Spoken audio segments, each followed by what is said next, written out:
Right. Great. Well, thank you everyone for joining us again for the first round of our Leasing Your Future Grazing Lease workshop.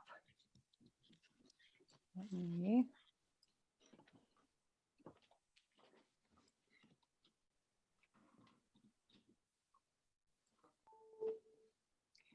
share the slides. Be there momentarily. Well, that's okay. Do you want me to go ahead? I can just do our little brief introduction while you get that ready. Does that work? Yeah, okay. Thanks. Okay, well, so thanks everyone for joining. We're kind of curious to see how this goes. We had originally conceived of this workshop a few years ago with the people who were our apprentices at the time and people who had graduated from the program. And we were talking about how there's this gap between being an apprentice and being in a position where you're really ready to manage, whether that's manage your own operation or manage somebody else's herd or manage a large piece of property. And that in the farming world, they've created what they call farm incubators, which are these sort of transitional opportunities where you don't necessarily have to have a lot of assets. You don't have to own the land. You don't even sometimes have to own a lot of tools, but a landowner will be able to make a parcel available to you and you create your own enterprise. And so you sort of get the chance to figure out how to run something as a business person, as well as a farmer or a rancher on a really small scale, and test your own judgment, test your own abilities, and figure out what it is you still need to learn in order to be successful in the business of agriculture, not just in the production side of agriculture. In the ranching world, there really isn't anything like a farm incubator. And one of the reasons for that is that ranching usually takes a lot of land, and it's difficult for a rancher to carve out enough acreage, hand it over to a young person, and let you run your own enterprise. And so different people have come up with different ways to work with that. One of them is figuring out a way for you to be able to actually take your skills as a grazer, even when you don't own cattle and you don't own land, and market your skills, market your services, and bring together people who do have land and do have cattle and need somebody who knows how to take care of both. So that was the reason we decided to create this workshop. And originally it was going to be about a day and a half in person, and we were really going to have you write leases and present them to a panel and learn how to sell a lease to somebody. And obviously a lot of that doesn't work on Zoom. So we've kind of condensed this, and we'll be really eager to hear what out of it works and doesn't work for you. So that's the purpose of the workshop. And as a result of that, it's really tailored to the young agrarian. So some of the people who have signed up for this workshop may be landowners, they may be agency people, they may just be curious. But the purpose of this workshop is really for the young agrarian who's trying to figure out next steps and what is it that they still need to learn, and to give you sort of a chance to start to do some of the number crunching around how to make a grazing lease work. So I wondered if we might, we aren't in gallery view anymore, but maybe later on when we go back to gallery view at some point, we could just find out who in the group is, there we go. So if you're a NAP apprentice with the Quivira program, would you somehow wiggle your hands or something so that we know who's a current apprentice in the NAP program who's on the call? I know you have to turn your cameras back on. All right. I mean, and then I know that the herd fellows were also invited to this call. So do we have any herd fellows on this call right now? Okay, Lucas, Virginia, John. Did I get everybody? All right, great. Well, really, one of the other things we were hoping is that this could maybe spark some conversation between the herd fellows and the NAP apprentices. I think you have a lot to offer and discuss with one another. So we'll go ahead and jump into the slides. And just as Leah said, if there's a question that you have that's a clarifying question, go ahead and put it in the chat box, and we'll stop and clarify things if we've covered a point and it's confusing, but we'll stop periodically and we'll address questions then. And then there'll be a big chunk of time for questions at the end. Okay, so we're ready for the next slide, Leah. So this is just our technology slide again. I think I covered everything on here. Great. And there is a phone number there for Leah Potter-Waite, who is on call as tech support. So if there's something funky going on and you can't hear or you're having any issues, you can call or text her at the number that's on the screen there. And I'll just, I'll put that in the chat. And I also see that AB Florence says that they are a landowner. So we have at least one landowner on the call. That's great. Thank you. Okay, so next slide. All right. So what's a grazing lease? I think that there are a lot of ways to define a grazing lease. It's an agreement. As the dictionary defines it, it's a contract where you're exchanging land, property, services for a specific amount of time for periodic payment. So that's kind of the cut and dried definition of a lease. But for George and I, as people who've sort of survived drought and built relationship because of leasing land and custom grazing other people's cattle when we have the resources, we really think that a lease is a form of relationship. And if you think about a lease as not just sort of an exchange of money and goods and services, but as a way to define and build a relationship, which ideally is going to last over time and be something that you can revisit and continue to give value to and get value from, that in our experience has been the best way to actually go about thinking about a lease, approaching a lease, and designing a lease. It's that idea of it being a win-win-win all the way around, not just what do I need and how can I get it from somebody else.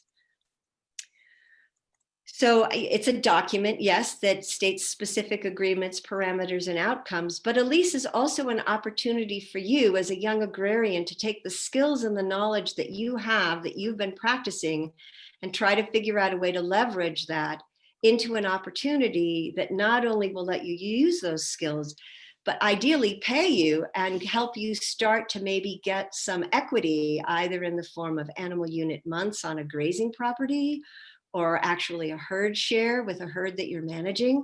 So not only can it be a way to earn a wage, but sometimes it's a way to actually start to gain equity and assets as you develop that relationship with a livestock owner or a landowner. For people who are landowners, it's a way for you to be able to use your land and manage your land and livestock, perhaps in a more progressive or creative or resilient way. For one of the things that a lot of the NAP mentors have been saying is that having a young agrarian who's really excited and stimulated about new practices come and help you is that it helps you move your operation forward. It helps you build your business, improve your land management. So hiring a young agrarian to graze your land or custom graze your livestock can be a way for you to actually get a return and improve your overall operation.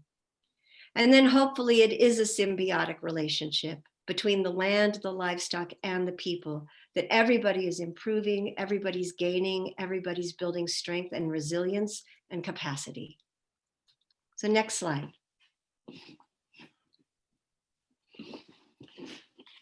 Well, I guess it's my turn here.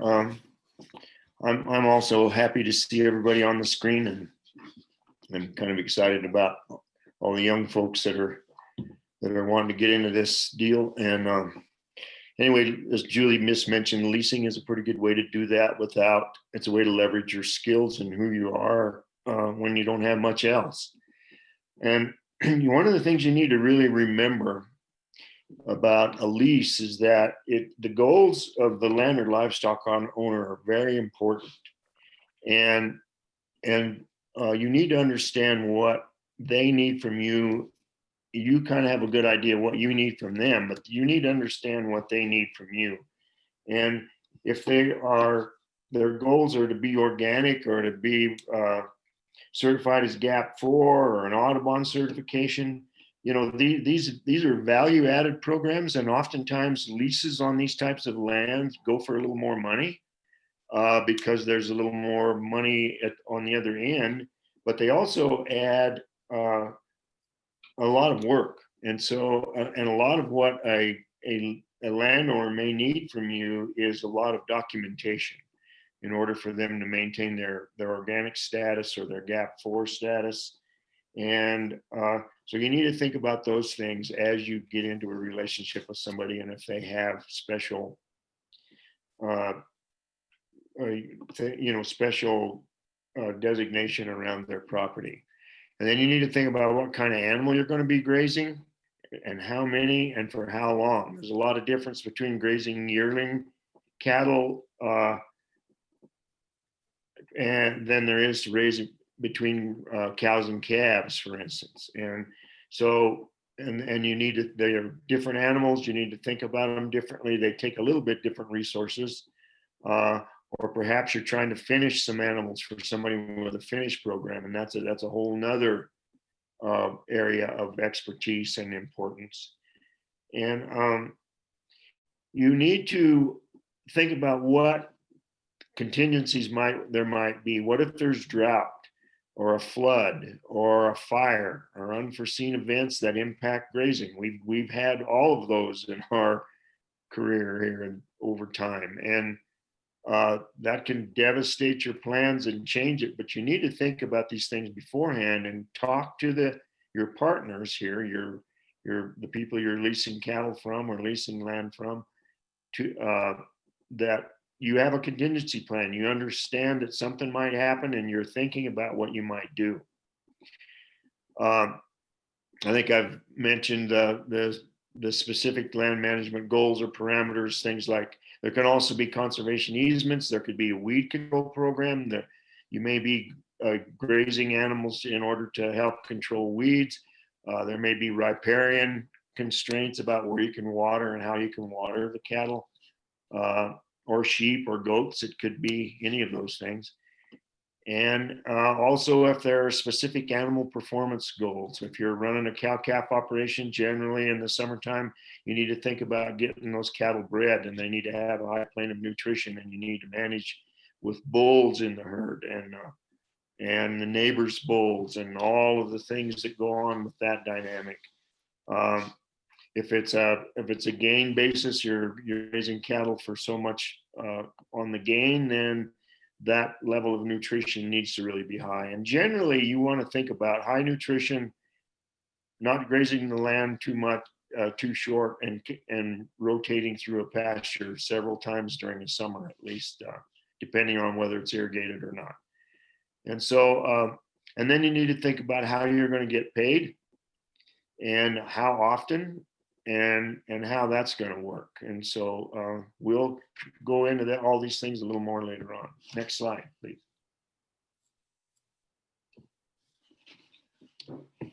So why write it down? One of the things that's true in the ranching world is that a lot people are actually pretty used to, the older generation, at least the generation that George and I are in, they're used to doing business deals as a handshake.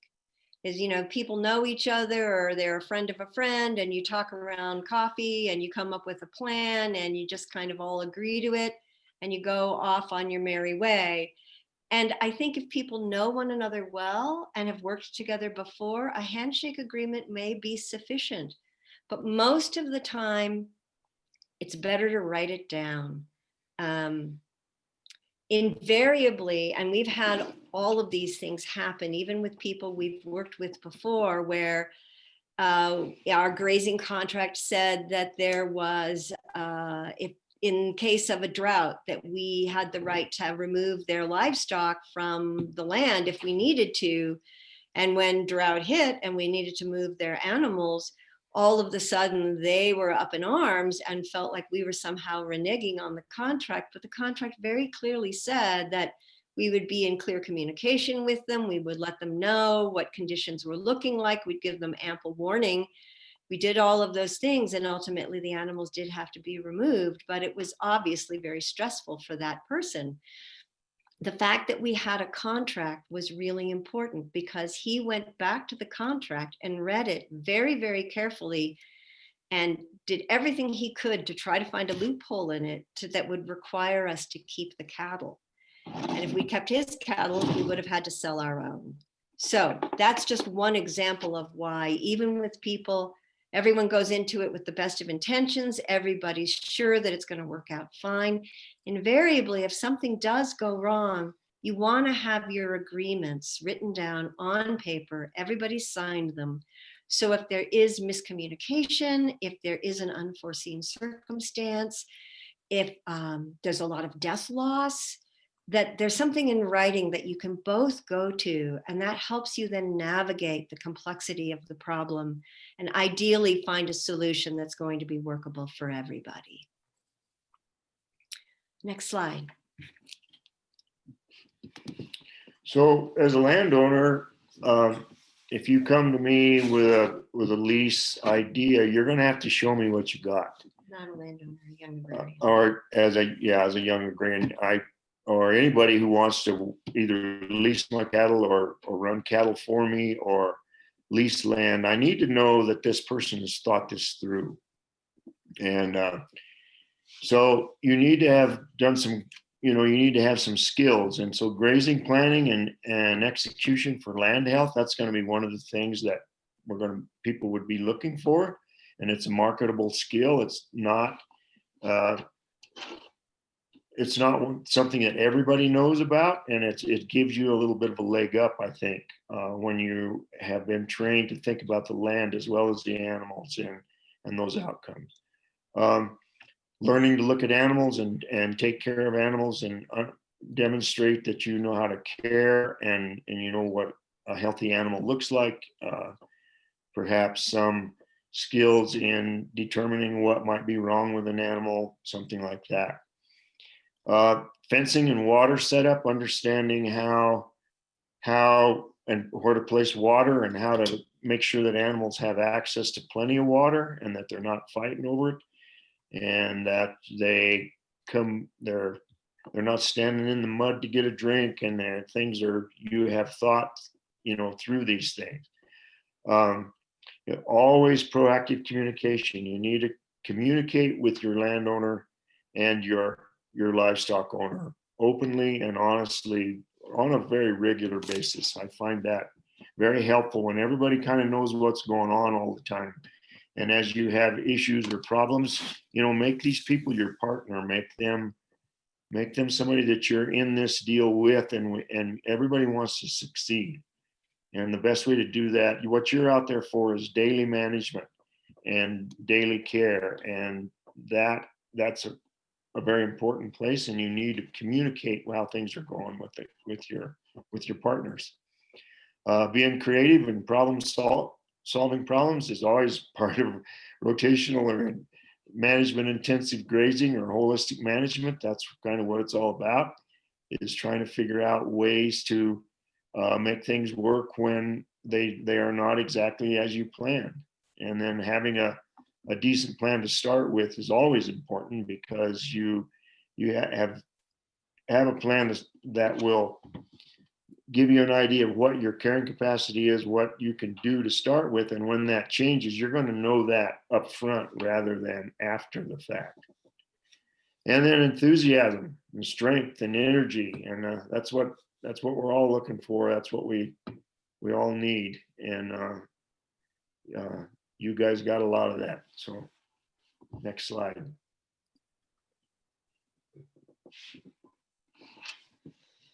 So like George was saying, I think that the opportunity here is that if you've had the chance to either be employed by someone who's a really conscientious land manager and livestock owner yourself, or if you've been an apprentice or interned or have somehow had the opportunity to dive a little deeper than just really basic skills.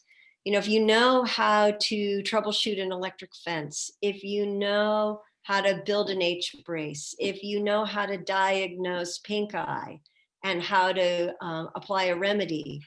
Those kinds of skills that a lot of you have been developing over the last few years, those are all things that are marketable skills as a grazer. And so those are things to sort of hold on to as we sort of dive into more of the nuts and bolts about actually creating a lease.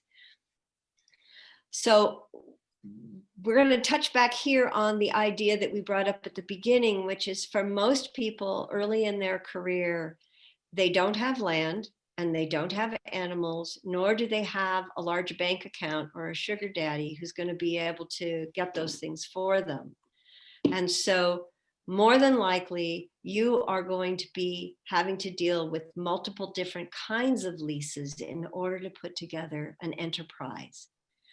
So the kinds of leases that we're going to talk about this evening are the easiest one, the most direct one, and the one that George and I use all of the time is between a landowner and ourselves as a livestock owner. We will lease land from a landowner, pasture land that they don't need, and we will run our own cattle on it. So that's a pretty direct agreement because it's just between two people. If you don't own land and you don't own livestock, that particular agreement isn't going to be one that you'll be able to use, though you might be able to negotiate one for a mentor or an employer who has extra land and is interested in maybe bringing on more livestock and letting you run that enterprise. The ones we're going to be talking about this evening are between a landowner and a custom grazer, i.e. you, someone who has grazing skills, but who does not own the livestock. So that's one of the leases you'll need. And then the second lease you'll need is between yourself, the grazer, and a livestock owner. So you need to find somebody who is willing to let you custom graze their animals, and you find somebody who has land, and you're the person who brings it together. You're the linchpin that holds all of that together with your skills, your abilities, and your energy. So that's what we're going to be diving into next. Next slide.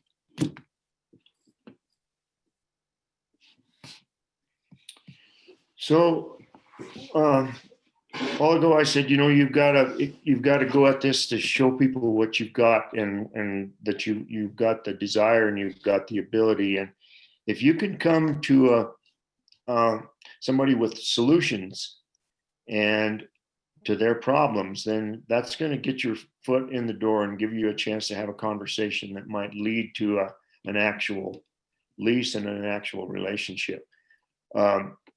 So, you know, just thinking about it in a way that makes you the problem solver rather than a problem, and that'll get you a long ways down the road.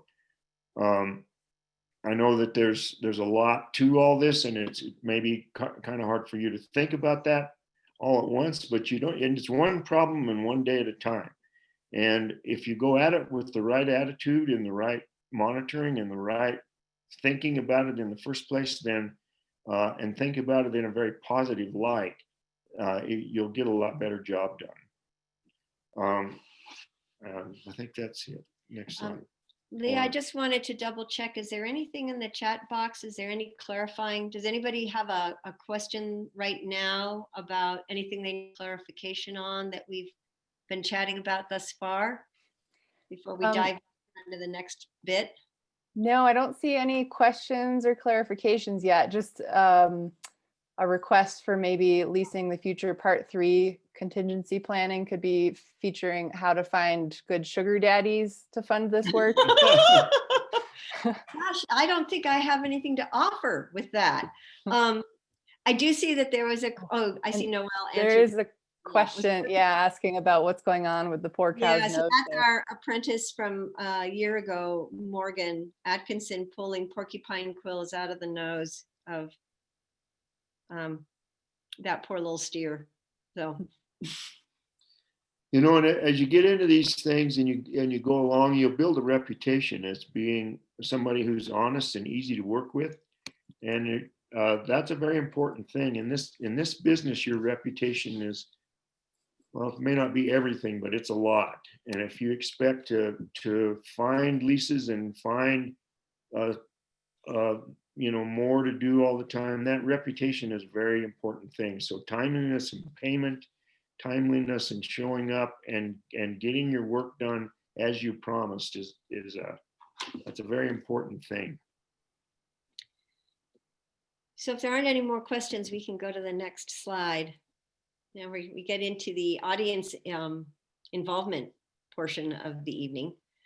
So we wanted to brainstorm, for most of you, you probably had the opportunity to spend time with someone who owns land that they graze livestock on. So we wanted to find out from you, if you were the landowner, like put on your landowner hat, which may be a stretch, I know, for a lot of us.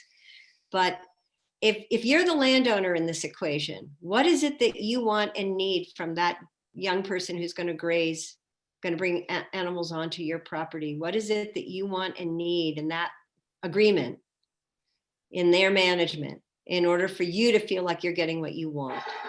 So if people can, you can either type it into the chat or we can unmute at this point, and Leah is going to try to type your comments into this so that at the end of the presentation, when we give you this PowerPoint, you'll have these notes to work with when we do the exercises. So anybody got a thought of something a landowner would be wanting or needing?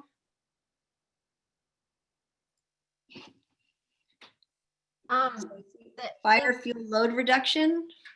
That's a good one, yeah. Increasing biodiversity on their operation to encourage more habitat for other animals. Yep. Increasing carrying capacity. Yep. A grazing plan, I see that too. Maybe some sort of carbon offset. Mm-hmm.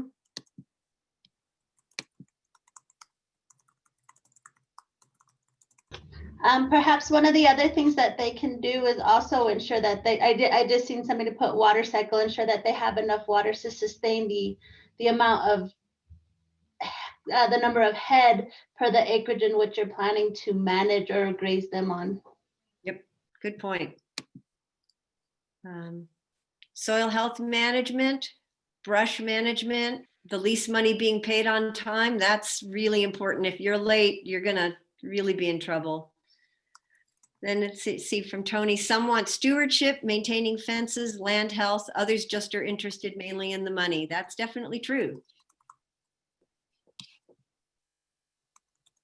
Emily says stability, and I say aesthetically pretty land without tall grass or weeds. Mm-hmm. And then I see something about neighbor issues, making sure that you're in good relationship with neighbors and helping to resolve any past conflicts.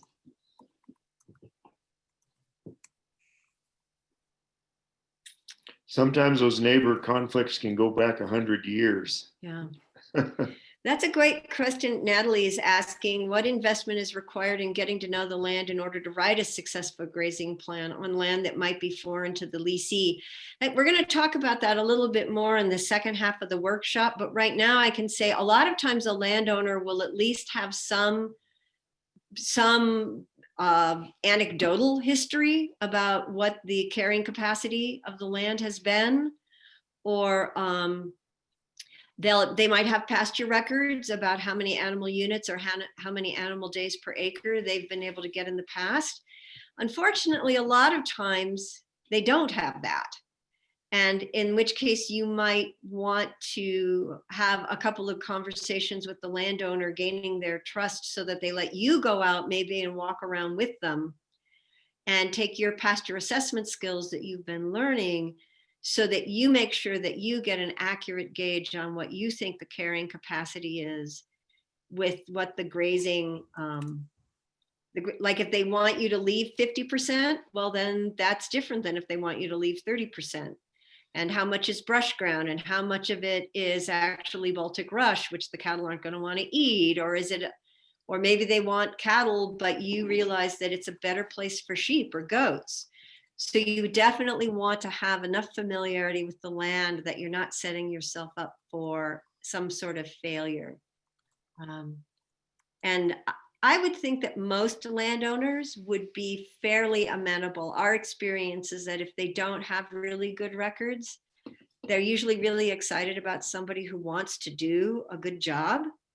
And they're excited to let you either walk around on your own or walk around with you, or something that's a really good idea is to get like your NRCS specialist to go out and walk it with you and help you identify plants that may be unfamiliar to you, help you understand the way the water infrastructure is working. So those would all be ways that would all be that work that you would want to do in your discussion with the landowner. Oftentimes, understanding the infrastructure that supplies the water on these places is one of the hardest things to do, because it'll be buried pipelines that you have no idea where they are. And so you need to think about ahead of time how much time it's going to take to figure out that water system and see if there are problems with it, and you know, how to solve those problems. I don't know how many of you have worked on big ranches that have pipelines that run for miles, but you can spend a lot of time figuring out that system if there's not any institutional knowledge there on that place. Cynthia, I thought I saw something in the chat that your comment might not have gotten put in that brainstorm. I think Leah's. Yeah, and I did do a lot here. Yeah, I know. That's why I went ahead and just provided it in chat. And I could give you guys an example of what we're doing. Myself and my coworker, Keith Pacheco, we're both from Santo Domingo, Pueblo, and I'm the director of natural resources, and he's our environmental rangeland technician. And we've been, so to speak, the past 5 years overseeing a rest and rotation demonstration area within our tribal boundaries to, so to speak, reteach and re-educate our ranchers on, you know, proper grazing protocols and what we could do to really put together a rangeland management plan that includes all of the things that we're talking about, so that way we can slowly begin to regenerate, you know, those areas that have been overgrazed, because we definitely see those detrimental impacts, and then of course the effects of climate change, and building that landscape resiliency to ensure that as we move into the future and we create these, so to speak, long-term management plans for not just our grazing area, but perhaps even working with the ranchers to ensure that they're not overpopulating, you know, the acreage in which we utilize for grazing, so that way we're reducing our own the impact that we're causing ourselves. So it's been a pretty good program. We're hoping, right now we're in a rest and rotation where we didn't graze this year, and looking into next year, probably go ahead and start grazing again in the spring. But one of the things that I found interesting and about attending today's session is we don't necessarily have grazing leases, but it doesn't necessarily mean that we couldn't come to a point where we create those leases, or we create these opportunities to work with our ranchers in a more diverse capacity. I mean, we have I think it's like a commitment form or something that they do sign if they're willing to agree to put a certain number of their cattle into the demonstration or into our project to create that one herd up in our ranches, to be able to rotate between, I think it's three different areas. But just to kind of like, because I, you know, just hearing the conversation, you know, and trying to figure out, you know, where we fit into the puzzle or to the conversations. I just wanted to real quick provide a brief background on myself as well as my coworker in regards to our attendance today and what we're hoping to learn. But thank you for that. Yeah, no, and thank you. I think that one of the things that a lot of times young people are asking is, who do we talk to? Where do we go? Where would the opportunities be? And the fact that there may be some opportunities to work on tribal lands with a tribal, you know, association or community, that I think is really exciting. And I know for a fact that we have several NAP apprentices who feel very strongly about wanting to be able to participate in something like that. So thank you for sharing that. So I think maybe, unless we have anything else to add to the landowner slide, we'll move to the next one.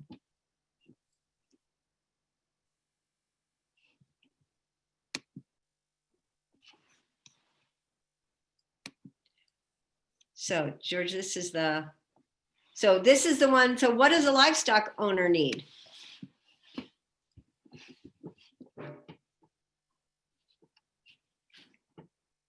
So people's ideas.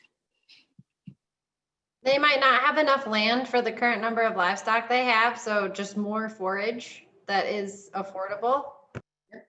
Good point. Reliable water, I see in the chat box.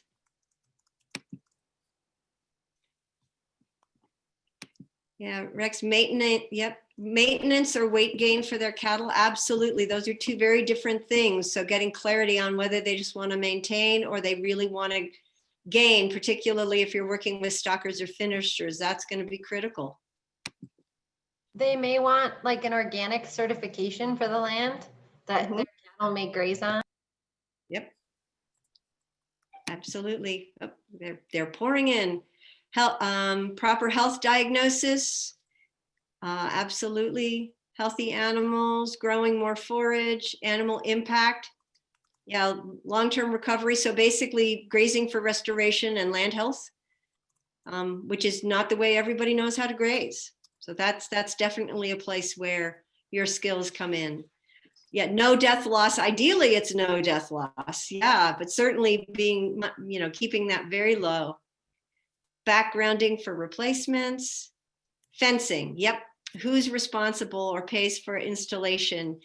Yeah, in the second half, when we sort of talk a little bit about like how to figure out if it's going to pay or not, well, that's one of the questions is if there's infrastructure repair, at what point is that your responsibility as the grazer? At what point is that the responsibility of the landowner? And making sure that there's a lot of clarity about that. And if they want you to do a lot of infrastructure, you might be able to negotiate that land lease payment down a bit because you're going to be putting in a lot more labor and improving their property long-term because of what you're doing. If you've got a history of making yourself useful around there and really helping the landowner, they're more open to those kind of negotiations after a little while. It's all part of that reputation I was talking about a while ago. Yeah. So then I see fencing. Yeah, who's responsible? Fencing and infrastructure in general, fencing and water. Those are both. A lot of times water tanks need to be replaced, water lines need to be repaired. You might even need to develop a spring or develop a water point, a new water point. Trucking transportation, yeah. That's definitely something you want to clarify. Sometimes the livestock owner wants to be in charge of all of that because they know the trucker they want to use, and sometimes they may want you to manage all of that. But you certainly would need to make sure that when the animals are loaded or unloaded, that you're keeping accurate head counts as they're getting on and off the truck and communicating that immediately to your landowner. I mean, your livestock owner. And in New Mexico, Colorado, Wyoming, Montana, it's very important to have the brand inspector and the proper papers with those animals as they're moved around. I think the laws vary a little bit from state to state, but in Colorado, if you move them over 70 miles, they need to be brand inspected. And certainly if you go across state lines, then brand inspection and health papers and all kinds of things. That's quite a bit of paperwork to get animals moved around like that.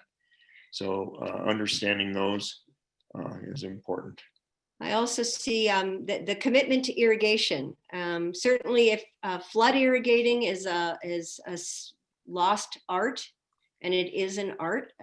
It is an incredibly amazing thing, but it takes a long time to learn how to move water across the land. So that really having the commitment to irrigation so that you're growing the forage where it's needed and that you're keeping that irrigation system running, whether it's flood or sprinkler or whatever. Well, and then managing the animals around the irrigation. You Yeah. don't want animals on wet ground. So you need to have a grazing plan that includes irrigation plan as well. And that can be a little more complicated, but just all part of it. Is there anything else anybody's got off the top of their head for a livestock owner? That's a good list.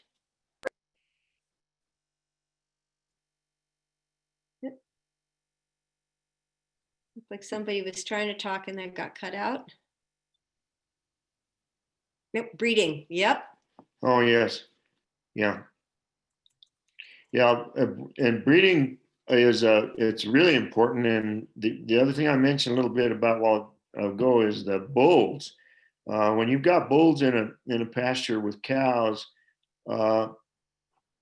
and you're using electric fencing, sometimes you need to make sure that you set things up so that there's room around the water point where the cattle congregate and they're not going to get pushed into the fence as the bulls get in a fight or push around. And, things that you need to understand about the mechanism and the behavior of animals as they're breeding.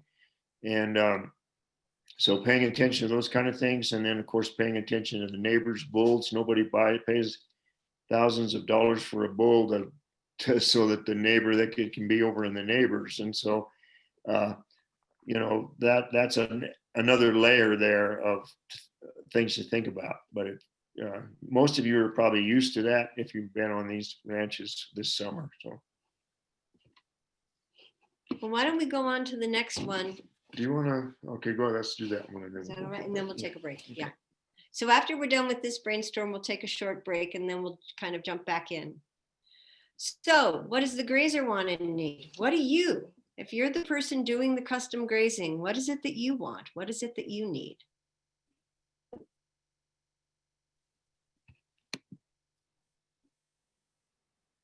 Let me see, mentoring on cattle health, performing grass forage clippings for stocking rates on landowners' property. So yeah, being able to do the grass clippings or other kinds of pasture assessment, monitoring cattle health. Yep, land access, clarity about who's liable for what. Yeah, that one of the sample leases will give you has a lot of legalese in it about who's liable and why you're liable, blah, blah, blah. So that's important. And wanting to know what the landowner's goals are. That's a great point. Like, if you don't know what they need from you, it's going to be hard for you to feel like you're doing a good job. Anything else? I'm sure you want to get paid.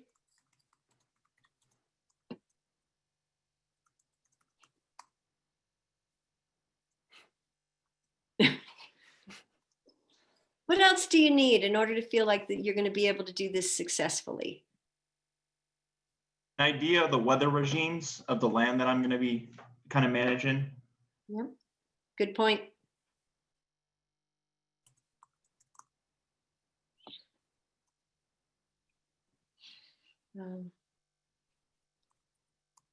So respect for the terms of the contract. So, being in constant communication, but not feeling undermined. Did I understand that correctly, Alex?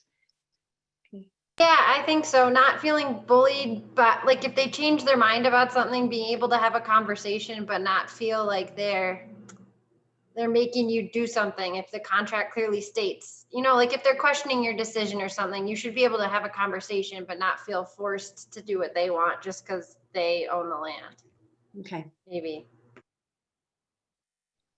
So, and I think that the point about the information on the animals you were running, yeah, you're definitely going to want to know, like what's the health history? Is this a herd that has any kind of special needs? Do they have is there a tendency for them to have certain kinds of ailments? Certain kinds of breeds have different kinds of issues. So, or if your calf crop had a lot of health issues and they might be more prone to certain kinds of problems as they're going through their stocker phase. Those would be things you'd want to know, the health history. What their vaccinations have been. Also, if these cattle could be calving in the summer, a lot of people calving in June, July nowadays. And so if you're calving, you're going to need to find out whether or not you need to ear tag those calves or identify them some way or keep track of them for their owner. And so those kind of things are always. So we got stuff pouring in here. Leah, are you keeping up? Let's see. So how does communication happen with the owner? That's a really important thing to clarify. Some people may want to only be contacted in case of an emergency. Other people might want you to send them a weekly 3 or 4 paragraph email that gives a summation of what you did and what you're noticing. So definitely finding that out is really important.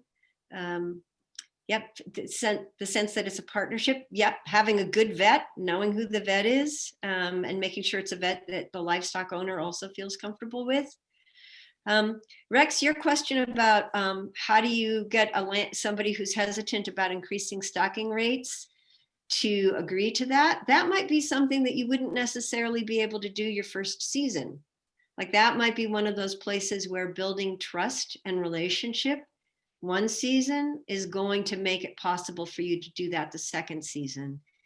So if they're really hesitant about it, pushing for it may actually be extremely counterproductive.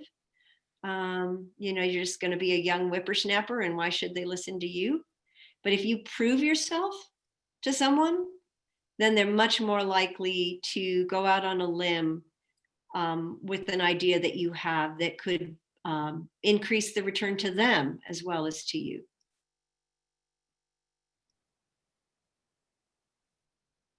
Anything else? It's a good list. That's a nice list. And sometimes it's kind of hard to fluctuate numbers during the summer. Like if you have a really good year and there's a lot of rain and you think you want to bring on more cattle, sometimes that's kind of hard to do because where are they going to come from? On years like this last one we had where it's a terrible drought and we have to actually destock, that's hard on everyone, but working with people trying to figure out places for their cattle to go and as much as you can, use your network of people and use that all of your resources to help people either destock or find more cattle to bring on. So that it's a little more difficult as the summer goes on, but it can be done. The last thing I'd say, just in response to your comment, Rex, also is that if you can find another rancher in that area, the area that you're going to be working in, who has done high stocking densities and has had success and can articulate that, that's probably going to be more powerful than almost anything else you could do. Stories about what somebody did in a region that's vastly different than yours isn't going to, and even your lived experience of doing it in a place that's significantly different than the place you're trying to work, those things aren't going to hold as much water. That's one of those places where a local rancher who has been successful with a practice is going to be your best advocate for getting someone to adopt a new practice. Well, if we've kind of exhausted our thoughts for the moment, we thought we'd take a brief break right now, and then in the second hour, we'll actually start to talk about kind of the money. How do you figure out how much you need to charge in order to make some money and cover your costs, and then actually dive into looking at a couple of sample leases. And then we have actually an exercise for people to do between the first session and the second session. So that's what's coming up. And does 5 minutes seem okay? Do people want a little longer? Do you want 10? 5? All right. I'm seeing 5 coming up with 5. See, it looks like 5 is good. Okay, well, let's do 5 and we'll be back in 5. Thanks, everyone. Thanks, Julie and George. Sure.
sure. I just got my- Yeah, we got a couple minutes.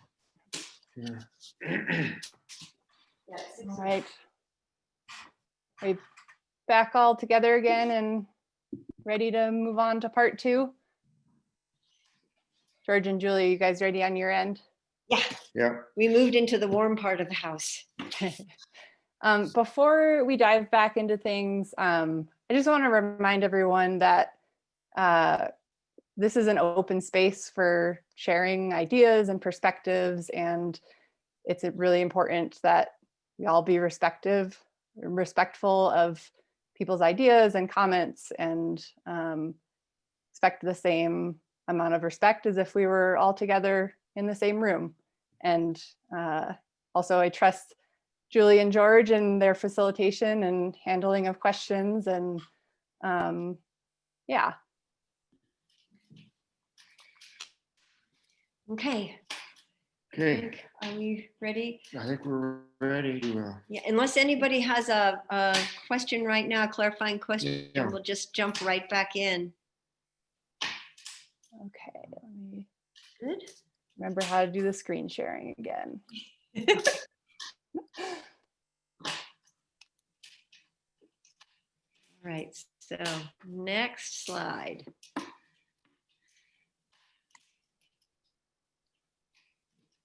All right.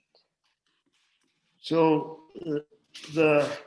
what we kind of want to do now is sort of move on from the information we've given you and the ideas maybe we put in your head and all the ideas you've come up with. And let's kind of go through make a plan and make it work. And so we've talked a lot about carrying capacity tonight. You know, that's kind of the first question everybody wants to know is how many animals can I run on a particular piece of land? And this is a critical thing. That's kind of where it all has to start. And then what kind of class of animals is best suited for this land? So would this better be a cow-calf operation? If it's a lot of big mountain country, and might not want to run yearlings on that because it's really hard to keep them in a place like that without really good fencing. So, you know, it might be a better cow-calf operation, animals that tend to stay in a herd a little better. You know, as far as infrastructure, who takes care of those things all need to be very clear.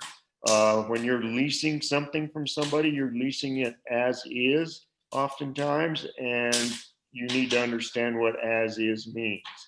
And or if there are things that need to be fixed that are the landowner needs to do, then you need to have that conversation and figure out how that's going to happen and schedule the work and make sure that it gets done. Those kind of things are very important because you as just a grazer don't have a lot of power or a lot of money to fix broken infrastructure. So there you go. So, you know, you need to think about those things and just be clear. You need to think about how many hours of labor this is actually going to take. If it's a small grazing lease somewhere on a single piece of property that maybe you're cross fencing and you're moving animals every 2 or 3 days, that might not be a huge labor deal. But if it's a very high stock density, very management intensive grazing, you may need to be there and moving animals by the hour. And when you're at that kind of density, an hour makes a lot of difference on how much residue you leave behind and how much trampling happens. And so those kind of things you need to understand, and you need to realize how much time this is all going to take. Also, you want to think about the time it takes you to do the pasture planning, to the hours that you're going to spend running this through your head and getting it all down on paper and preparing to go do the lease or to sit down with the landowner or the livestock owner and do that. So you need to think about those things as well. And then can you run enough animals to make it pay? You know, this could be a full-time enterprise or it could be a side gig that you do along with your other job. So that what it takes to make it pay is kind of an individual thing, but you need to understand what the economics of these kind of arrangements are. And we're going to try to lay out a way here that you can sort of write these things down on a very simple, not even really a spreadsheet, but just a formula, and come up with an idea of whether or not this is something you even want to try in the first place. So, and then you need to have cash flow. It needs to pay for itself as you go. And so we always like to get our money at the first of the month for these kind of projects. So we have some funds to make it work. So just a note on the cash flow, when George and I have custom grazed, it's that, so we've a few times had a grazing lease on another piece of property, and we had more pasture there than we needed for our own animals. And so we brought in someone else's. So we were not only grazing our animals, we were custom grazing someone else's. In those cases, we arrange it so that we pay the landowner at the end of the month, but the person whose cattle were custom grazing pays us at the beginning of the month. So we have their money to help cash flow us before we have to pay the landowner. So that's the kind of thinking that you sometimes have to come up with, is how can you stagger the money coming in and the money going out so that ideally you're not having to borrow money or exhaust savings if you're lucky enough to have them. So I think the next slide. So this is, I think, the first example we had of kind of making it pay, just to give an idea of running. This would be a pasture of not a very large one necessarily, and a maybe irrigated piece of pasture that's fairly straightforward and fenced. And so anyway, that kind of pasture, let's say that you got $20, that your lease to the landowner was going to be $20 per head per month. And so to do this, you would need labor 3 hours a day, 3 times a week, plus 3 hours of driving time. And so that equals 12 hours a week. At $12 an hour, which is minimum wage, is $144 a week. That's minimum wage in Colorado. Yeah. So. And so you have travel, there's 3 trips. You have an hour drive round trip. You want to remember, you're not only going there, but you have to get back, and that costs just as much. You have 3 hours a week in driving time, 40 miles round trip each trip. And this government rate for mileage is 57 cents a mile. And so that's $69 a week. If you have a pickup and a horse trailer, I like to charge $1 a mile to drive a pickup and a horse trailer, because you've got 8 tires and you've got a lot more fuel, and it's a much more expensive rig than just driving a little pickup or something. So you need to think about that.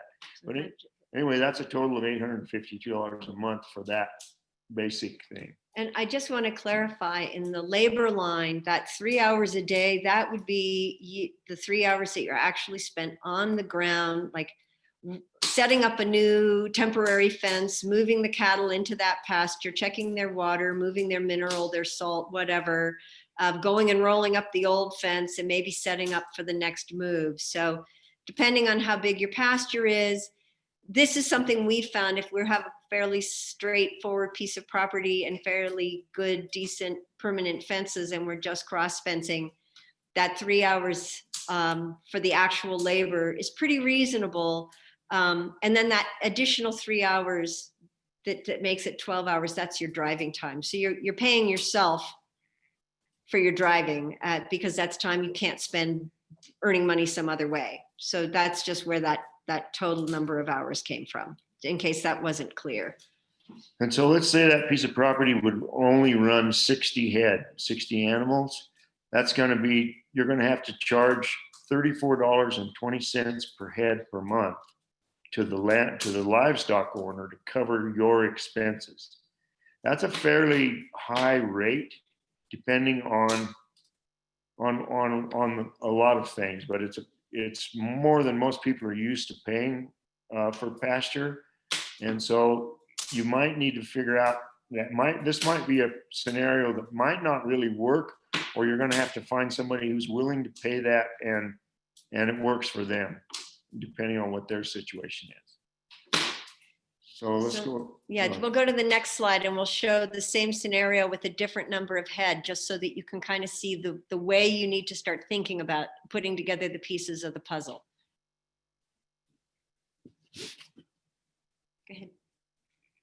Oh, yeah, this one is, All of this is no, the everything same. is the same up at the top, but if you ran twice as many animals, and you really, a lot of times to run twice as many animals on a piece of property doesn't take that much more time, because the basic layout, the basic fencing, all of that labor needs to be done anyway.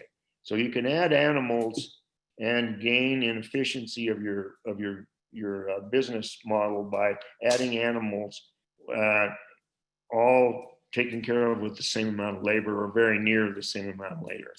So you can see here that if you run 120 animals, you're going to have to pay $2,400 a month for the land lease. The total labor and travel per month is $852 a month. Total out of pocket plus wages is $32.52, and you divide that by 120 head, and that's $27.10 a head. That's a little more palatable, and certainly probably more doable for a lot of livestock owners. So trying to figure out the right scale, all we're trying to do here is just give you an idea of how to take all these things and find the scale that fits your situation, and try to be sure that you're going to make a little money, that and you're not overpriced for what you need to do. Some of you may work a deal with the landowner where you don't have to pay $20 a month. They will do it for less than that for some of these other contributions that we've talked about. Like you could help with the irrigation, or you could fix fence, or you could do something that would offset some of that cash that you're putting out. Then that's a way to make all these numbers work. So this is not anything you want to use other than just a thought process is all we're really trying to do here.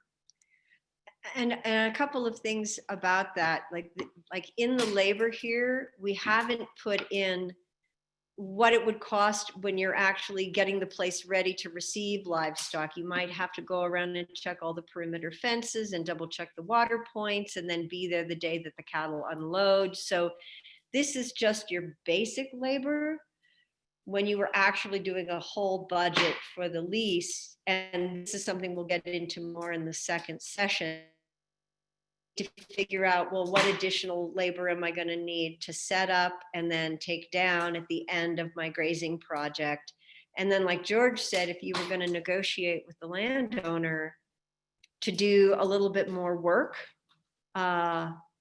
or if the livestock owner wanted you to be much more hands-on with the cattle, like you don't think you need to go every day, but they want you to, you might be able to either negotiate that land lease down or negotiate your rate up. But in both those cases, you're going to have more labor. So you have to remember to not, it wouldn't be 12 hours a week at that point. You'd need to spend more time if you were going to be doing more of that work. So those are like, if you think about it as sort of like, pieces of a puzzle that you need to move around and figure out what configuration is going to work best, given what the landowner wants, what the livestock owner wants, and what you need to get paid in order to make it all work. And to make sure that you've budgeted enough labor to do the job you've been hired to do. So those are just the pieces of the puzzle. We'll actually have a worksheet about this at the end, but are there any questions right now about just kind of like this basic formula, what we're even talking about here? We know for a lot of people, you may never have been included in a conversation about the money on operations you've worked. Yeah, there's a couple questions that have come in the chat. One is asking about, are there lease types where you get a bonus for certain gain in addition to per head payment? Very common.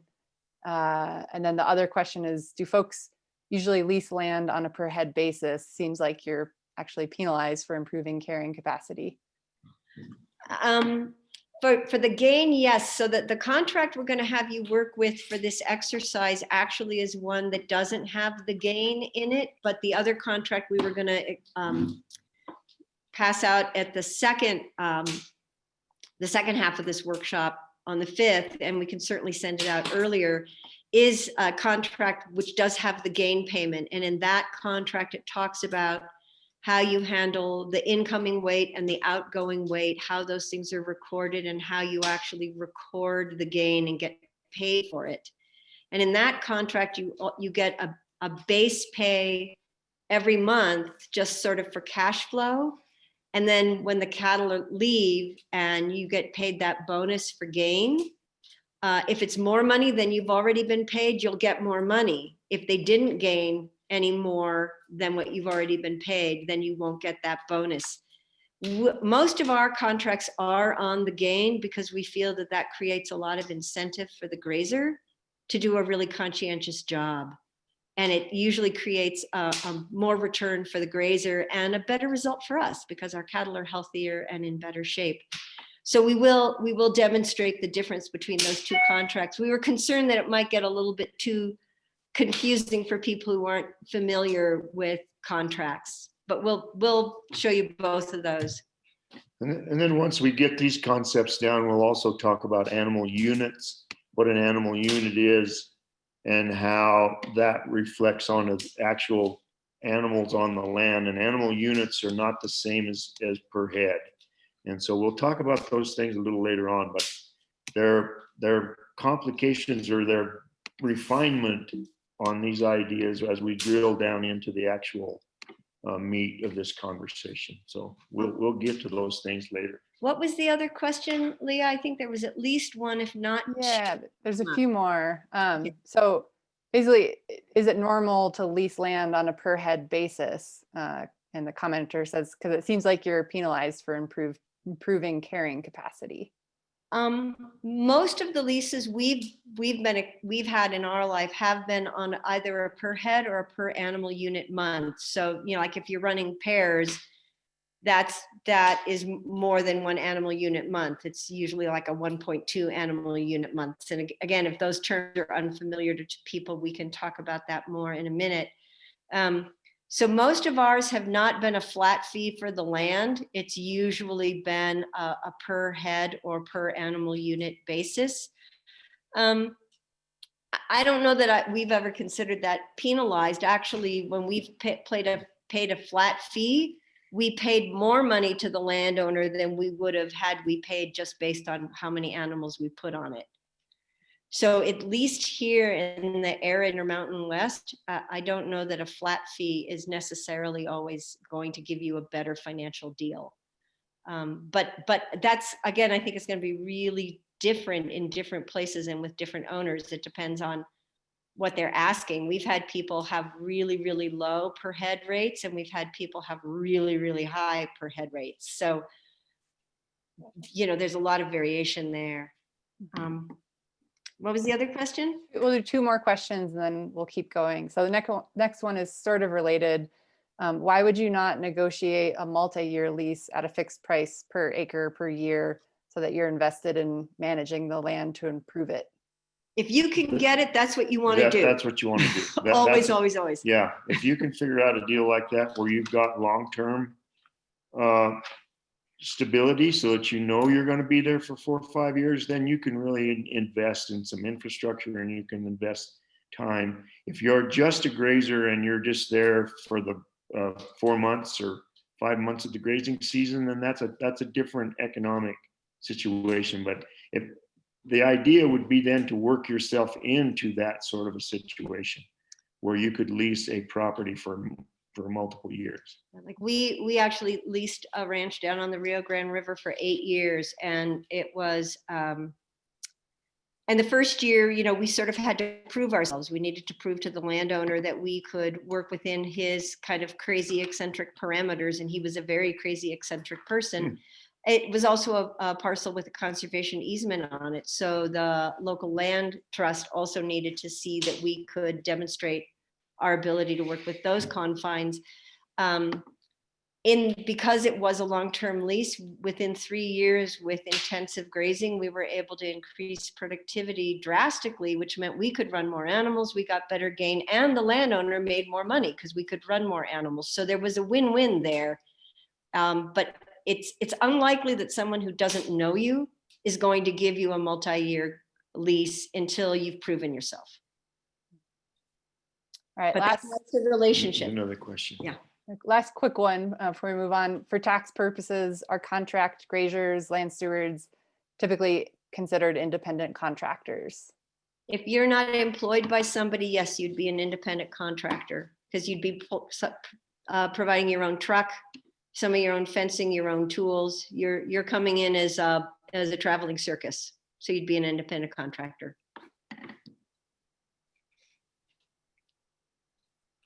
That it for now? Should we move on? Yeah. Okay, you want So yeah,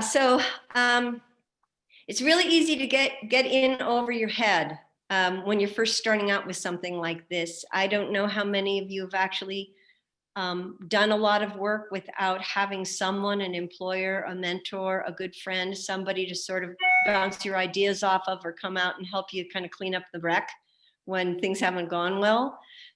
When you start to sort of job yourself out as a grazer, that support system may not be built in. And so you're going to want to get a support system for yourself, particularly if you're new in the area.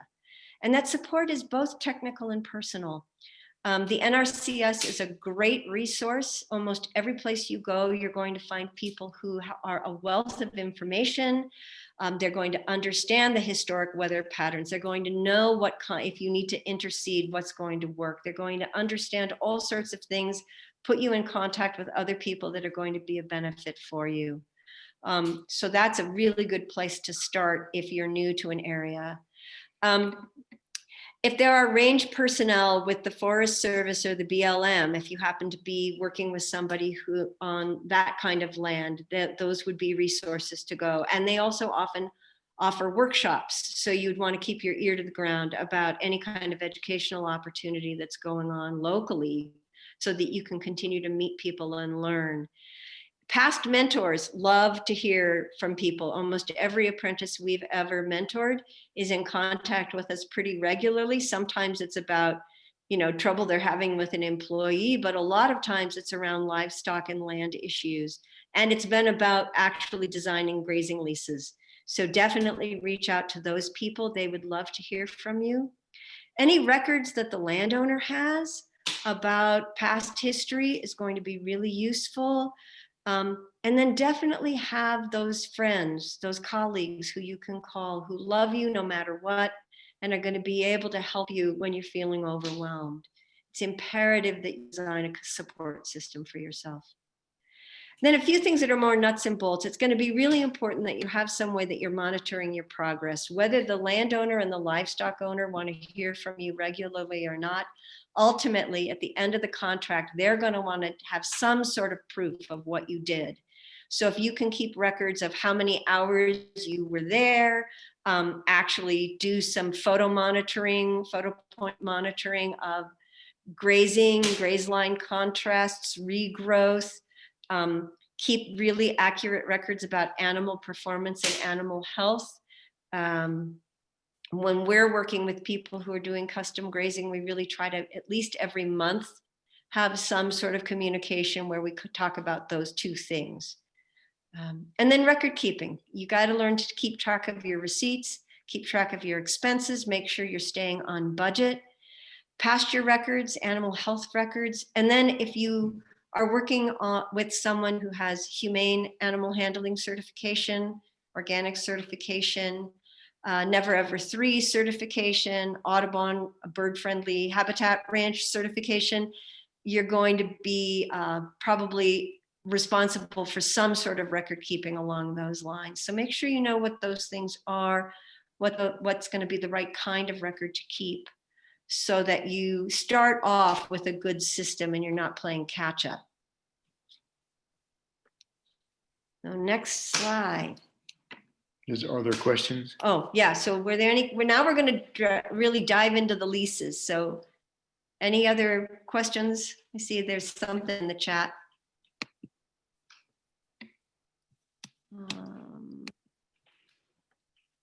Typical Midwestern land leases are between 13 and 20 per acre per year. At this rate, you could lease 500 acres for less than 6,000 per year with a 7 to 10 year lease. This is much more economical and provides excellent cash flow and allows you to generate revenue by custom grazing other people's cattle. Just an idea. I think that that's a really important point is there are places that you might really like, but they may not be economically viable as a contract grazer. So that's the kind of expert information that you're going to really want to seek out, is what's going to be a lucrative spot for you to be able to do this kind of work. Any other questions right now? Okay. Okay, so this first lease is one that we've used that is just a very simple lease that basically sets out some of the very basic parameters, like the 3 things you need to know. And because we've had a relationship with this person for a long time, we know that we can work together. We don't have a lot of language in here about indemnity and about, you know, all kinds of legal clauses about what if this happens or what if that happens, and then put it in legal terms. This is a very simple, straightforward, almost a handshake, but basically what we have here is we have the numbers of animals and how long they're going to be there and where they're going to be. And so those are the 3 main things you need to have in a lease. And you know, there's some things here about the landlord will maintain grazing areas of property for organic compliance. For us, that was important, that he not spray weeds. This place had been certified for a long time, but we needed to have that sentence in that lease so that our organic inspector could take a look at that lease and realize that we'd had a conversation with the landowner about that particular thing. So things like that. And then it also talks about an animal unit month. And this is the way that this landowner likes to figure an animal unit month, which is calculated as 1 pair equals 1 animal unit month. That's like a Forest Service does. They don't really count the calf as being a part of it. And then one bull is 1 animal unit month. And that's 1 animal unit for a month of time. And then we had the 160 yearlings that we ran on there.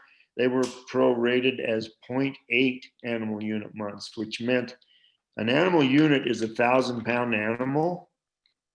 And so those yearlings, the average from the time they went in until they went out was 800 pounds. So that made them 0.8 animal unit months. And so then you calculate your animal unit month based on that original fee of $22, and that gives you what your monthly fee is going to be. It's very straightforward. It doesn't change throughout the season. You write a check at the beginning of the month and send it every month, and that's how it goes, based on unless you removed or added animals. So I saw, Noel, you asked the question about, can the animal unit months fluctuate in the course of the lease? Yes, we have had that happen. Like if you had pairs go in, say in June, when the calves are relatively small and you're going to have animals on that land, say until October, those calves are gaining a lot of weight. And they go from eating basically very little pasture to eating quite a significant amount of pasture by the end of that time period. So we have had leases where, like, every 2 months, that animal unit, that percentage of an animal unit month that calf counted for, like they might go in as 0.2, but they go up to 0.5 by the 1.5. end. Well, I'm Yeah. just talking about the calf alone, not the pair. Okay. So that calf would go from 0.2 to say 0.5, because taking into account the fact that they're actually utilizing more of the pasture. Most of the people we work with count a pair. They don't count a pair as 1 animal unit. as this landowner did, they would count it as like 1.2. That's the cow and the calf. So I don't know if that's clear or not, how that has been working. So I don't see anything else in the chat right now. Any other quick questions on this one before we move to the one that's more complicated, which is the one that a custom grazer uses with a livestock owner? It looks like there's, is that just Noel again? Yeah, okay. All right, here we go. Okay, this grazing contract has a lot more legalese in it, sort of, and you need to get used to reading this kind of thing, where it talks about this agreement made and entered into, and, you know, whereas the parties have agreed, and now therefore, and that kind of language is a little bit intimidating to people sometimes, but it really shouldn't be. It just sort of takes you through the steps of your thought process. And so it basically says you got together and you agreed. And so whereas these people have agreed, and therefore as follows, and then you start out on, you identify the premises. And by premises, that means the particular piece of land. And the owner shall deliver to the premises a certain number of, in this case, mixed steers and heifer yearling cattle.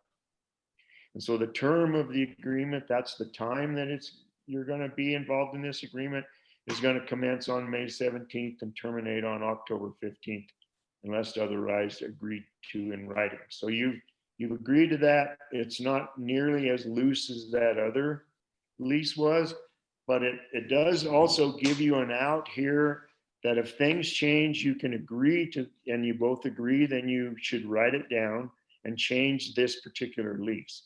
And I like that kind of fluctuation in these leases. You never want to make something absolute, because one thing about cattle and grazing and grass and working outdoors is there's nothing absolute. You want to be able to have a conversation and change these things as they need, and then be able to go back to what you originally agreed to. And so the word consideration, that just means that's how much the grazing is going to be go for, which in this case again is $20 per head per month as a base payment. And so this one talks about a cash advance and a monthly rate. And so what this means is that the owner of the livestock will pay in advance for a particular amount of time so that the grazer has some money to work with. It's not going to cost the livestock owner any more. They just have to come up with some of the money in the beginning. And that can be either half the money up front, or it can be just a month's worth up front. I believe this one was half of the total estimated base pay. And so they pay that up front, then you don't get another payment as a grazer until you've used that money up. But it did give you some money to operate with until you get to that first month where you use those funds, and you should have some left and be able to operate from there.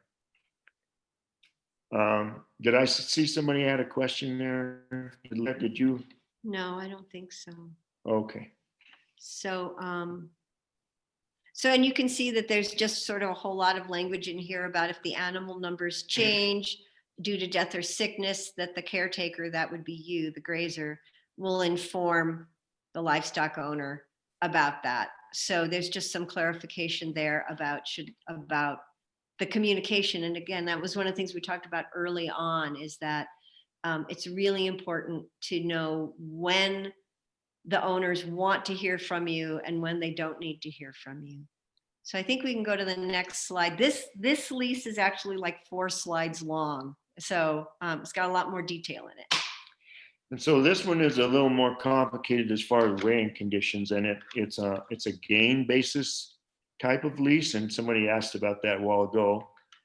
And so if you're going to weigh live animals, and you need to have weighing conditions that are very similar, both when the cattle are loaded and sent to you, and when you send the cattle out, because an 800-pound steer can eat 3% of his body weight in a day. That's a lot of feed and a lot of water they can drink, and so that weight can drastically affect your rate of gain.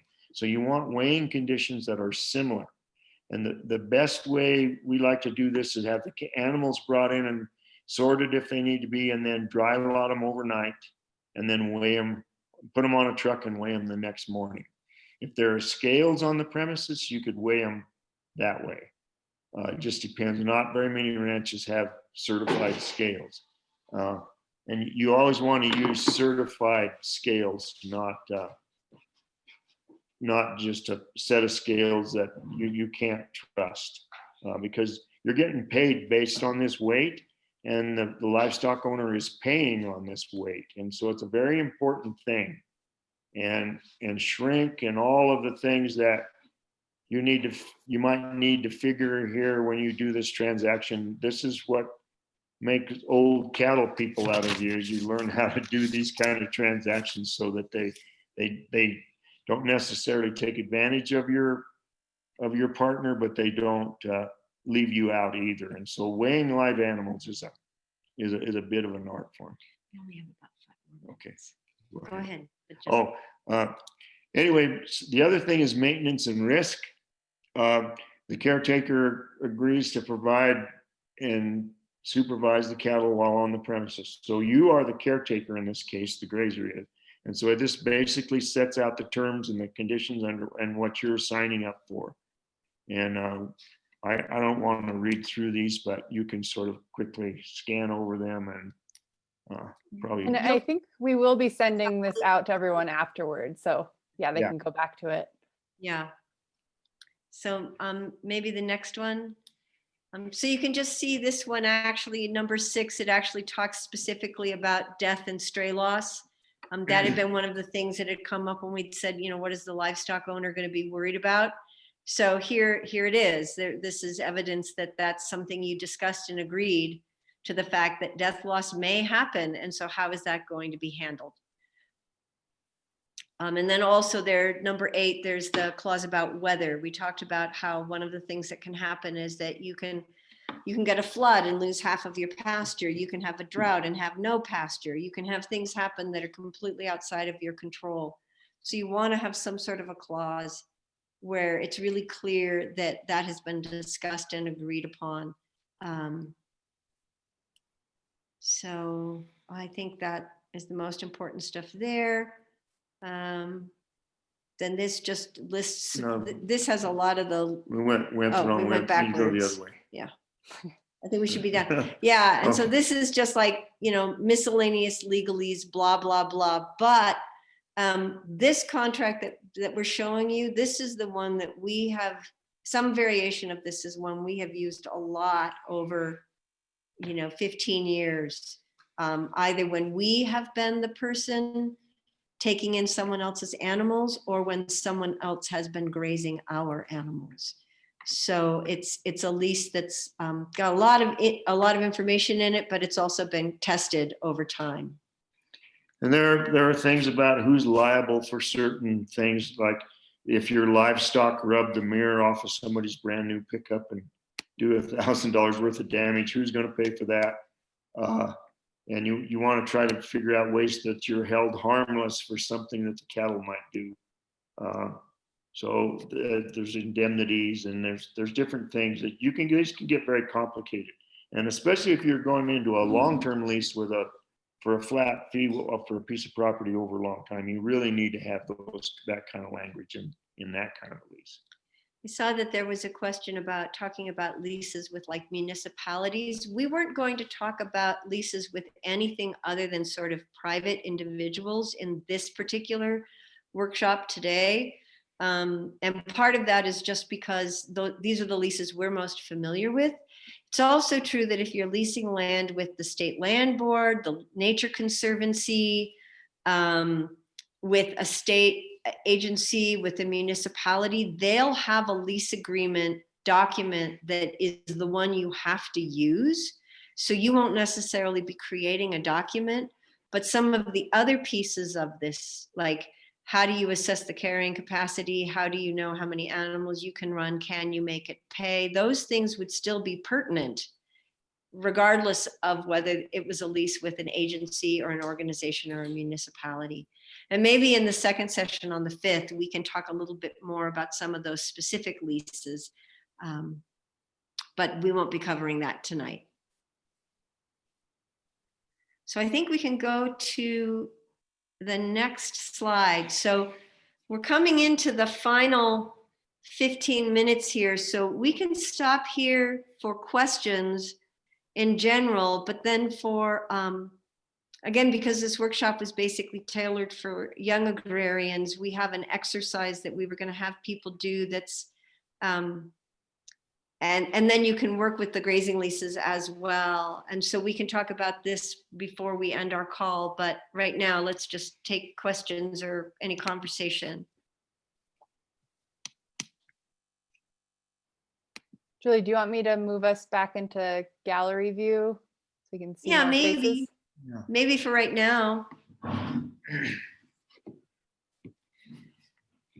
So I know that was, we kind of tried to cover a lot, keep it basic, but also sort of give you the big pieces to be thinking about with this stuff. So thoughts, input, ideas that other people have. I know there are other people on this call who probably, you know, had grazing leases themselves, who probably have other input. So there's a comment that was just shared in the chat that if you lease land, you're eligible for cost share assistance from NRCS as long as you have a written lease and permission from the landowner. This can pay for things like fencing, water development, deferred grazing, etc. Yeah, good point. Yep. Thank you. How do you guys determine what a large scale grazing, like acreage wise, versus a small scale acreage wise? Well, I think the biggest lease, well, we've actually had a lease on a wildlife refuge, which the refuge itself was 90,000 acres, but we didn't graze on all of that. I'd say that's big. A lot of the ones that we have worked with are more like, 1,000 acres, which in the West isn't huge, but it was along a river. And so there was a lot of complexity to it, even though it wasn't necessarily a lot of acres. We've also done leases on just a circle, a crop that's underneath a pivot. So it's like 120 acres. And so we've leased a small piece, as that small. That's probably about the smallest, I think. So I think, one of the things to think about is if it's a small amount of acres, but highly productive, that might be actually a better economic decision than a lot of acres with low productivity, because a lot of acres might take a lot more time and you might get you might have to run fewer animals or get a lot less gain.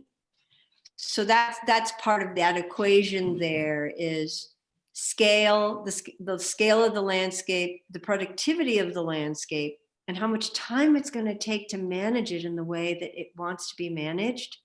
And sometimes a large parcel can be really challenging for you as an individual. We're familiar with people who have leases, but they're part of a larger organization like ranch lands, where there's a whole business structure that has multiple large leases. And so it's not one individual trying to manage all of those pieces of the puzzle themselves. I saw that you had in that last lease a clause of 10 days to remove cattle if conditions change, like drought. Both from a grazer's perspective as well as the livestock owner's perspective, that's a pretty short turnaround time to, get 100 cattle on another piece of land somewhere. How do you manage that as a livestock owner, and as a grazer? How do you assess the ability of the livestock owner to come get cattle in a timely manner if, things are going downhill in dry conditions or fire or something. Well, I like to know who the owner is and how much sort of commensurate property they might have. If that's all they have is cattle and they don't have a ranch or they don't have any land of their own, then they're not as good a risk as somebody who has some base property that they could work with. And that's only happened once. The first time we've ever had to do that was this year. And we started out with a nice spring and a good winter with over 100% snowpack, and wound up with one of the driest years we've had since 2003. So it was a hard year and a devastating year for all of us, including the person who had to take their cattle back. But had we left them here, that wouldn't have worked either, because they'd lost weight, and it wouldn't have been a good thing for any of us. And in the end, it worked out, but it wasn't an easy thing, and it's only happened once, but it can happen. Well, and the other thing I'd say, Tony, is that when we realized that it was getting dry, which was long before that 10-day kind of time period, we informed the person that we thought that this was going to happen. So they actually had a lot of lead time to when we sort of actually made the decision that we're going to have to move them. And then they had another 10 days to get them off of there. So they had actually had significant warning beforehand. But yeah, it's kind of a heartbreak when you have to do that. Yeah. I see somebody had a question about how far would you consider too far to travel for a lease? Again, that's that worksheet. That's that exercise we're going to have you do, which is like, you may feel that driving 2 hours one way is sufficient, is something you're willing to do if you can make it pay, but you have to remember to take into account the time and the gas and the wear and tear on your vehicle. And is that 2 hours with a horse trailer, which is going to be a lot more expensive when it comes to gas. So that's that worksheet we're going to give you, and we really encourage you to play with several different scenarios with that worksheet. Like, one of them you may decide it's a large parcel, it's a long ways away, but it's really productive, and you only have to go once a week. Like, you may run that scenario and see, well, can I make that pay? And then run another scenario that's got a different set of factors. The other thing about a lease that's a long ways away is that in the case of an emergency, you can't be there. If you're 45 minutes to an hour or 2 hours away from that lease and the cattle are out on the highway, you can't be there to take care of it. So it's very stressful to have a lease that's that far away, unless you know that the fences are really good or you've got good water supply. The worst thing in the world is to have the police call in the middle of the night and say your cattle are on the highway and you're 2 hours away. And that does happen. Can you guys, I don't know if this will be kind of part of the worksheet or covered in the next session, but so the model that you gave as an example, the like remuneration that you're getting as the grazer is like literally remuneration, like you're being paid a wage. But if you're interested in building an operation and you're interested in like equity or, maybe eventually moving towards like owning assets, et cetera, how would you work that into the lease? Or would that be just kind of a factor that would emerge out of the relationship that would be built stewarding people's animals and land? I think it could happen both ways. I think that I think that if you don't need as much money in pocket to live, and you can take some of your payment as animal unit months, where you could, if you like, let's say you had 5 cows, and you had a custom grazing situation, and instead of paying yourself X amount of money, you actually took part of that as graze for your animals. Like, that would be one way that you could get access to pasture without actually having to pay for it. And when you only have 5 cows, like, you really can't lease pasture for 5 cows. Similarly, if you were actually doing a custom grazing thing for somebody, you could see if they would be willing to pay you in animal unit months or in a herd share. My experience is that usually those things kick in after you've been working with somebody for a little while. I'm not aware of it being something that people who don't know each other already have jumped into, but that doesn't mean it doesn't happen. Yeah, we're just talking about money here, but there are all ways to exchange, all kinds of ways to exchange value. You could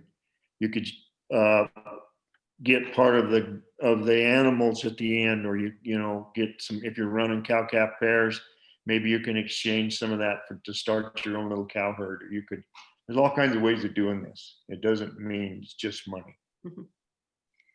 Well, I think we only have about 6 or 7 minutes left, so I think we should introduce the exercise and make sure that people are clear on what that opportunity is. And this isn't homework, you don't have to do it, but our thought was that it's more effective to sort of take information and try to do something with it so that it keeps percolating in your brain. So this is basically the exercise is to do that making it pay worksheet. And we've created a blank worksheet. And this slide just sort of describes it. It's sort of figure out pasture rates and grazing rates for the area that you're currently in. And you would do that. You can ask the NRCS. I think sometimes that's available online. You can talk to your mentor or your employer. You can just look online. You can ask property owners, but try to get a sense of what the rates would be in the area that you are right now. So you're working with real numbers and not hypothetical numbers. And then create a making it pay example based on those current pasture rates that you found. And ideally choose a parcel of land that you're familiar with. So if you're an app apprentice and you're on your mentor site, maybe you could pick a particular part of the ranch that you've been working on that hypothetically your mentor would let you lease, and you could run your own cattle on it or run somebody else's cattle on it. So try to pick a piece of land you're familiar with, because that'll make it easier for you to guesstimate the carrying capacity. And like we said, that's a critical piece of the process. So then you come up with the number of animals you think you can run, how many hours of labor, driving time, what your pasture rate is, what you're going to have to charge the livestock owner in order to do that. So you're going to come up with your own scenario and just mess around with it. It's just a chance for you to just sort of see where the sweet spot might be in a particular situation. And then once you had a chance to do that, go ahead and send it to us. And the email there is my email with the Quivira Coalition. So you can just send it to us before November 5th, ideally by November 1st. And we'll just look them over and kind of see what are sort of consistent questions or issues or problems that have arisen. And we'll use that as the catalyst to talk about how to go to the next step when we get back together on the 5th. And if you have any kind of questions or you're confused or you want to run an idea by us before the 5th, you can also email us and let us know, and we'll try to get back to you as soon as we can. So is it kind of, and then we're also going to give you a blank leases. We'll give you the blank leases that we showed you in the slides so that you can look. And if you want to actually try to mess around with actually writing a lease for your scenario, your making it pay scenario, by all means, go ahead and do that. So are there questions about the exercise? I'm just going to put my email address in the chat as well, so that if for some reason, we should have all of your email addresses, but if for some reason you don't get any of the materials, you can contact me and let me know.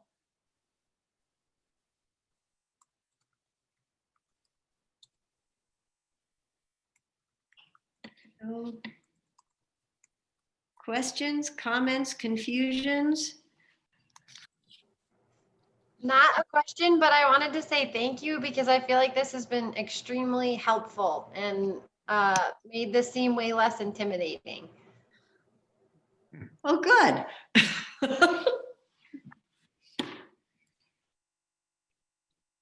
I had a quick question for Cynthia. Are you still there? Yeah, yes, I'm still here. How's it going? Yeah. Does the tribe have leases that a formal lease like that they use with Not not currently. We don't necessarily per se have leases as far as like when we're putting cattle into rest and rotation demonstration ranch. It's more so like a commitment form. And I do know the Pueblo has been interested in the potential to do some opportunities to graze outside of our tribal boundaries, like in Hamath. But I'm not sure like the current status of that, or even if there was a lease agreement or there will be a lease agreement. But currently for the program we run in the Natural Resources Department, we don't do that because when you really think about it, outside the rest and rotation demonstration ranches that we do have fed staff, we did get tribal council approval to actually initiate this project, almost like a pilot project, again, to go back and re-educate, ranchers on proper grazing protocols or even standards as far as like any procedures or plans that we put together. And then if the land in itself is, so to speak, more like communally or more so just owned by the tribe, so there's really no fences that delineate or segregate any type of land from additional land outside of those plots that are already set aside for farmers and agriculturalists in that capacity, versus having different areas to actually really graze and monitor what's happening out there on the rangeland. Okay, yeah, thank you. I kind of got that idea, and I just wanted you to bring that up because there are all kinds of ways to do this. And these leases that are formal that we're talking about are one way, and there are MOUs, memorandums of understanding. There are all kinds of ways to do this. So we, don't get too tied up in this, but Right. we want to make the land better, and we want to make the cattle better and our communities better. So that's what these should be about. Right, definitely. And it's almost in the same concept that when you look at it from that forestry perspective of shared stewardship, same thing for rangeland and grazing lands, is shared stewardship, and really looking at how we can actually build capacity in working the land together to ultimately enable our resiliency.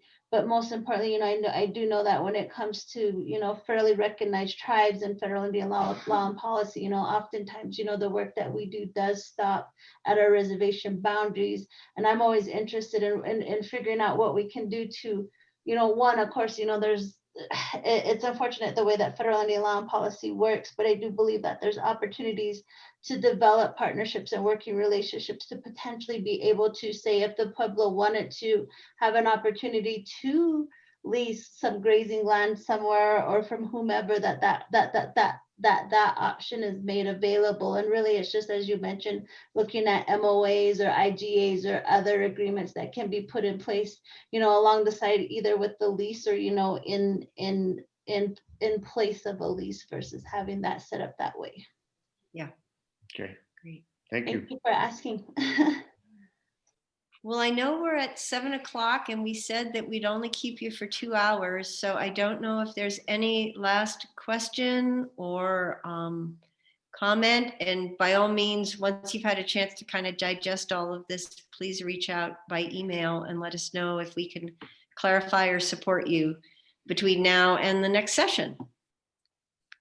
Thank you so much, Julie and George. I know it's a little funny when we're not all together, but if we were all together, I know we'd all be, clapping. So wherever you are, you can clap or shake your hands or, make some sort of a noise of appreciation. But really, thank you for taking the time and trying something new, doing this presentation on Zoom.